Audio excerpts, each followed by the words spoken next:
అక్కడ ఏం జరుగుతుంది అసలు 70 లక్షలు బిల్లు అయింది దాని విషయం ఏంది కనుక్కునేదానికి ఫస్ట్ అక్కడికి వెళ్ళాం. ఆడ ఫస్ట్ డాక్టర్తో అసలు పొజిషన్ ఏందో పేషెంట్ పొజిషన్ మొత్తం కనుక్కున్నాం. 90% రికవర్ అయ్యాడని డాక్టర్ గారు చెప్పిన తర్వాత మళ్ళీ బిల్లింగ్ సెక్షన్కి వెళ్ళి అక్కడ ఏం డీటెయిల్స్ అన్నీ చెక్ చేసాం. మొత్తానికి అక్కడ ఆ రోజుకి ఒక్క 40 లక్షలు టీటీడీ ఇచ్చింది, 11 లక్షలు గవర్నమెంట్ ఇచ్చింది. ఈ రెండు మాత్రమే ఆనర్ అయ్యింది. ₹1 కూడా పే చేయలేదని వాళ్ళు చెప్పారు. Already last 20th 19th discharge form రాసి ఒక సెటిల్మెంట్ చేశారు 60 lakhsకి. ఆ టైంలో మాకు ఊరికి ఇంటిమేషన్ కూడా లేదు.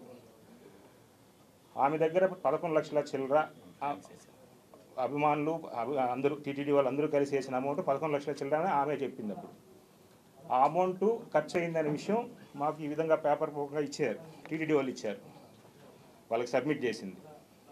అంటే వాళ్ళు ఫస్ట్ 29 lakhs ఎంతో రిలీజ్ చేశారు, మళ్ళీ ఇంకా 10 lakhs రిలీజ్ చేసేదానికి కానీ మిగతా ఖర్చు ఇంత అయిందని చెప్పి పెట్టిన దానివల్ల వాళ్ళు 40 lakhs మొత్తం రిలీజ్ అయింది. రిలీజ్ అయిన వెంటనే మాకు ఇవన్నీ బయట వచ్చాయి. ఇంత 11 lakhs అయిపోయింది ఖర్చు అని పెట్టింది కదా, అక్కడ పోయి చూస్తే ఆ బిల్లులో ఈ బిల్ అంతా అట్టే ఉంది పెండింగ్ కట్టకుండా. దాంట్లోకి వచ్చింది ఈ బిల్ అంతా సేమ్ బ్లడ్ అంతా ఇచ్చిన బిల్ అంతా అక్కడ ఉంది, దానికి ఏం రూపాయి కట్టలేదు అనేసి చెప్పే కాడికి మేము క్వశ్చన్ చేసాం. కాదమ్మా మీకు 60 లక్షలు బిల్లు వచ్చినప్పుడు మీ దగ్గర 11 lakhs ఉంది, 51 lakhs గవర్నమెంట్ నుంచి వచ్చింది, మీరు 9 lakhs కట్టుంటే ఆ రోజే రీఛార్జ్ అయిపోయి ఉంటాడు అబ్బాయి. ఇప్పుడు 8 lakhs అడిషనల్గా పడింది. ఈ 8 lakhs ఎవరిపోయినా అనవసరంగా పడింది కదా అంటే ఆమెకు సమాధానం లేదు. సరే ఈ 11 lakhs ఏం చేశారంటే నేనేదో అప్పు కట్టుకున్నానని చెప్పేసరికి మాకు కొద్దిగా ఫీల్ అయినాం. సరే అది అయిపోయిందనేసి చెప్పి నిన్న మళ్ళీ 2 లక్షలు మాత్రమే కట్టింది, మిగతా అంతా మేము కట్టి సెటిల్ చేసాం ఎన్టీఆర్ గారి చొరవతో. ఆ విధంగా ఆ పరిస్థితి అపోలోలో ఆ విధంగా ఉనింది.